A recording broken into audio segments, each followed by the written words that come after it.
Hey everyone, welcome to another episode of Chris Loves Comics. I hope you guys are having a fantastic day. I wanted to start off by saying this is going to be a big shout out to a bunch of people. First, I'd like to thank every one of my subscribers for subscribing to the channel. I never thought I'd even have as many subscribers as I have now, currently at 41. I'm very thankful for each and every one of you. And a way to show my gratitude, once we reach to 200, this is one of my favorite covers. This is the foil version of the Death of Superman 30th Anniversary Special one by Francesco Mattina. We'll do a little giveaway once we reach 200 subscribers, but once we reach that, I'll definitely put that out there.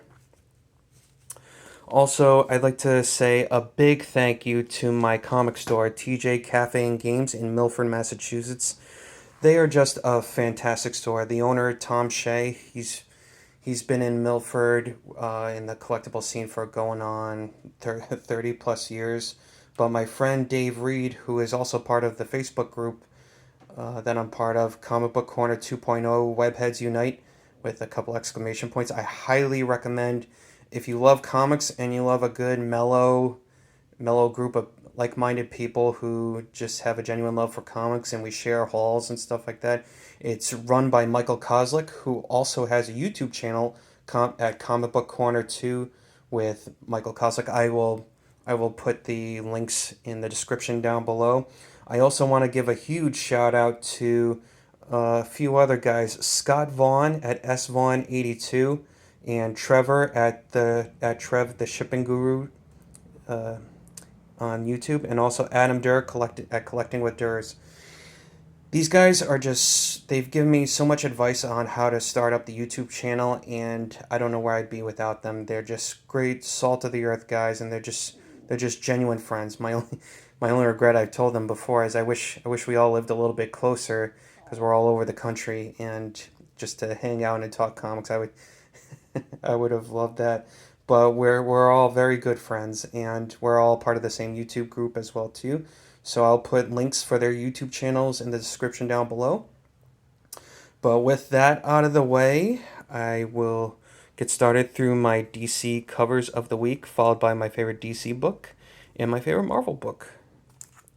Batman vs. Robin, number 4, written by Mark Waid, and the art interior is with Mahmoud Asar. This is the Sweeney Boo variant. She's one of my favorite cover artists.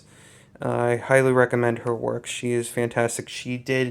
I have a cover of hers for our One Bad Day, the Mr. Freeze variant, which is fantastic. It has Nora and Mr. Freeze. It's very well done.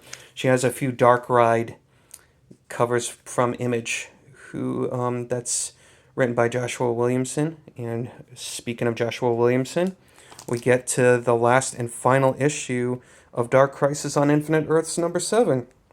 The art is done by Daniel Sampere, and this was the story kind of fell flat, but the story is kind of important where the end. So to sort of sum it up, with the end, the Justice League, I guess, aren't dead. But the Titans are going to take over. The Teen Titans are going to take over, and the Justice League's dead. Sort of let the old guard settle away and the new guard step in.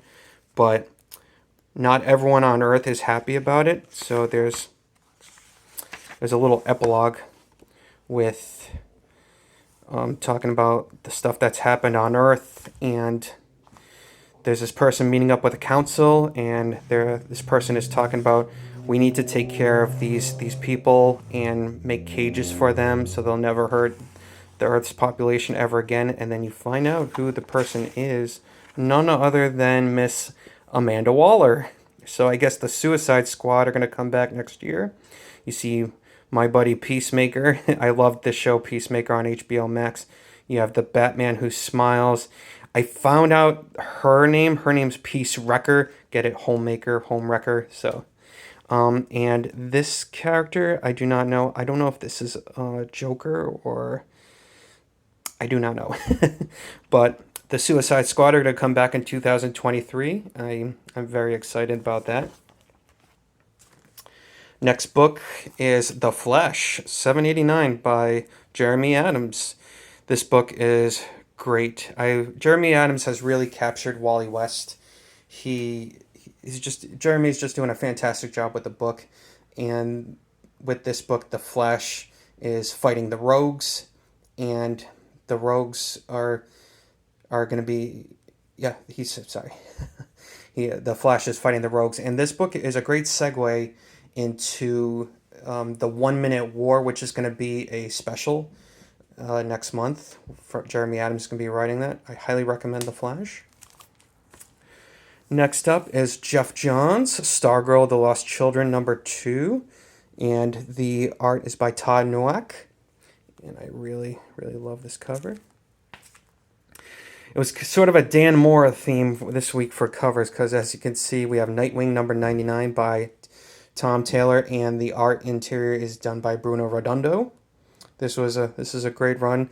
It's going to be a big oversized issue for issue 100 in January. I'm very excited for that, but Dan Moore does the cover. You see Dick Grayson and Barbara Gordon. Now my pick of the week for DC is Batman and Superman World's Finest by Mark Waid, and the cover and the interior art is done by Dan Mora. The last issue had Boy Thunder being captured, and he's being tortured with the Joker, laughing gas at the bottom, and then those are the results of what happens. Great splash page by intro. And Superman and Batman are looking all over Gotham City. They have all the help that they need. They have the Speed Force. They have the Titans. Commissioner Gordon is looking for Boy Thunder. And while everyone is looking for Boy Thunder, well, they do find the warehouse where the Joker's teamed up with this villain called the Key. So inside the warehouse are these doors to all these different dimensions and then you see the Joker he's getting ready to torture Boy Thunder. The crowbar is a little homage to Jason Todd. But the Key is explaining to Boy Thunder down here how he got his powers and how he came to be. And that's a little preview for Action Comics 1050. I'm very excited for that one. It's still another sort of mutated his body from that potion and sort of transformed him. But as the Joker and the Key keep torturing Boy Thunder, see a little crowbar action going on there. Superman tries to find one of the doors where Boy Thunder is, and he goes to a different Earth, and you find out that Boy Thunder is Magog. Now, if you've read Mark Waid's Kingdom Come, it's one of and I would say it's the definitive best work DC has ever done. The art stands on its own too. It's by Alex Ross, but the story Mark Waid brought with Kingdom Come, it's just such a love letter to Silver Age.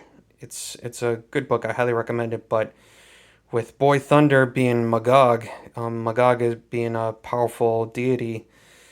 It's it's been a wild run with World's Finest. We're on issue 10, and I don't.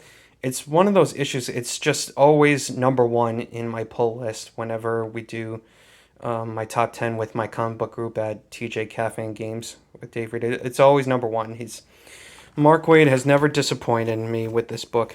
So World's Finest, issue number 10 is my #1 for this week. And now we make our way to Marvel. This was great. I enjoyed the Mary Jane and Black Cat run. First book. This is off to a good start. This is by Jed MacKay, who is writing a lot of books. It feels he's writing Moon Knight. There's a timeless one shot for next month, and he writes Magic the Gathering for Boom Studios.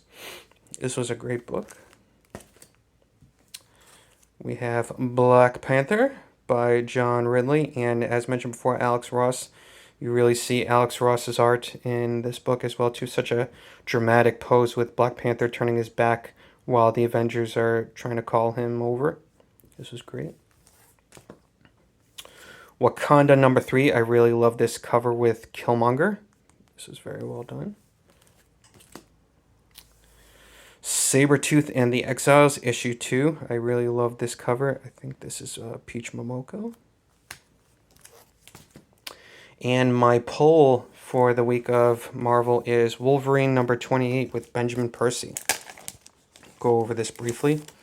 Now, with this book, Beast, in the last issue, Beast killed Wolverine, and with the resurrection protocols on Krakoa, before Wolverine got his memories uploaded again, Beast being him, decided to turn off the resurrection protocols and just leave Wolverine without memories. So he is just a mindless assassin. And Beast puts Wolverine on a mission to kill this anti-mutant general named General NORAD. But before Wolverine sort of gets his marching orders, Wolverine being Wolverine just just goes in, kills everyone with the cameras going. And this book is going to segue to next year. I believe it's in March. It's going to be Wolverine versus Beast. I think Percy's also going to be on that as well too. Beast has definitely taken a turn from what I remember from the X-Men cartoon.